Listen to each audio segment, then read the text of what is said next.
अगर आप पति पत्नी में अक्सर तकरार होती है तो मैं होती है और बहस होती है, तो ये वीडियो आपके लिए है। देखिए ये वीडियो। चलिए हम बात करते हैं आपस में रिलेशनशिप को अच्छी बनाने के बारे में कि कैसे हम उसको बेहतर बना सकते हैं और ऐसी स्थिति से बच सकते हैं जिसमें तू मैं ना हो या हो तो आसानी से सुलह हो जाए। आपस में अनबन होना, बहस होना, आपस में राय ना मिलना कॉमन चीज़ है। पति पत्नी के बीच रिश्तों में ऐसी बातें आम होती हैं। कभी कभी ये दरारें इस तरह बढ़ती जाती हैं कि रिश्तों में टकराव की स्थिति आ जाती है। अब मैं एक उदाहरण बताती हूँ। बानी एक बहुत अच्छी इंजीनियर है और बहुत बड़ी कंपनी में काम करती है। सुबह नौकरी पर जाती है और शाम को वापस आती है। उसके विवाह को 2 साल हो चुके हैं। उसका पति भी बहुत अच्छी नौकरी पर है। दोनों लोगों को आपस में समय बिताने का समय ही नहीं मिलता। सुबह दोनों लोग नौकरी पर निकलते हैं और शाम को दोनों थके हारे घर लौटते हैं। आपस में कम्युनिकेशन ही नहीं हो पाता, आपस में बातचीत ही नहीं हो पाती। वानी इंतजार करती है कि कब संडे आए और वो अपने हस्बैंड के साथ बैठे, कुछ बातें डिस्कस करे, एंजॉय करे।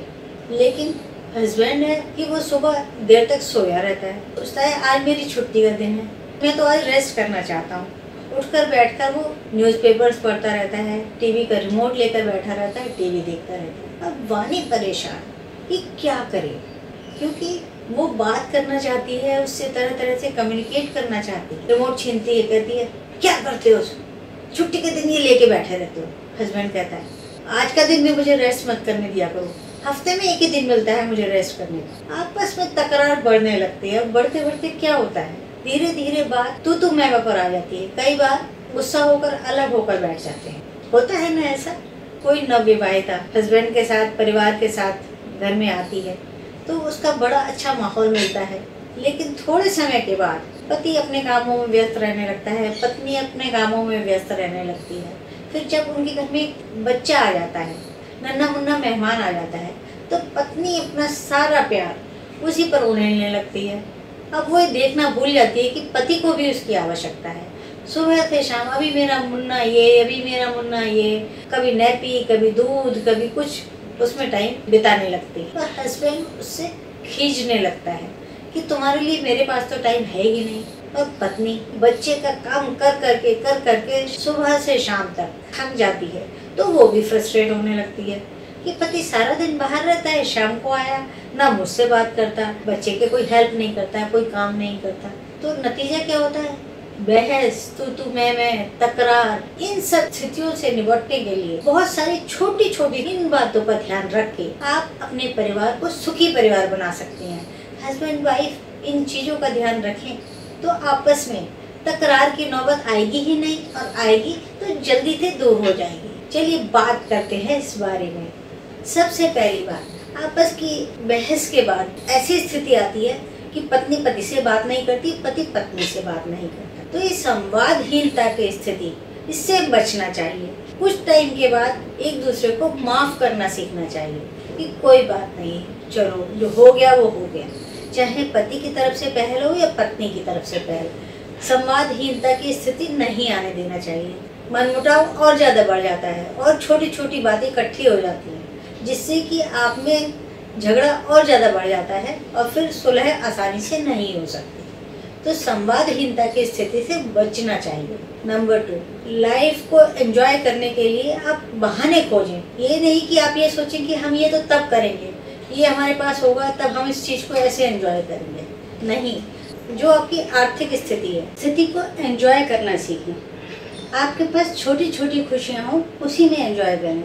जैसे छुट्टी का दिन है, बारिश आ गई, आप कहें चलो आज पकौड़े बनाते हैं, मिलजुल कर काम करते हैं। दोनों लोग मिलकर पकौड़े बनाएं, साथ मिलकर खाएं, हंसें, मजाक करें, आपका अच्छा दिन बीतेगा।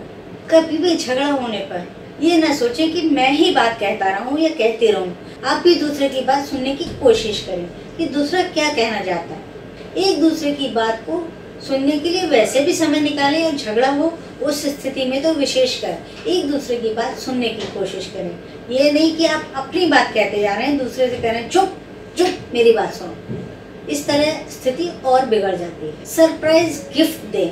अगर आप एक दूसरे को अचानक कोई गिफ्ट ला कर देते हैं तो खुशी दुगनी हो जाती है और एंजॉयमेंट भी दुगना हो जाता है और आपसी तनाव कम हो जाता है।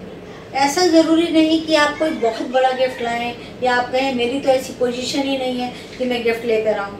तो हस्बैंड वाइफ एक दूसरे के लिए छोटे गिफ्ट, किसी दिन फ्लावर लेके आ गए, किसी दिन बालों में लगाने का गजरा लेकर आ गए, या हस्बैंड के लिए परफ्यूम बहुत पसंद है, शर्ट बहुत पसंद है, मतलब आप अपनी पॉकेट के हिसाब से देख सकते हैं। तो उसके अनुसार आप उनकी पसंद की कोई चीज़ लाएं एक दूसरे की पसंद की, तो आप में अंडरस्टैंडिंग बढ़ेगी और एंजॉय करने के मौके भी बढ़ेंगे और परिवार में खुशी आएगी और आपसी तनाव कम होगा।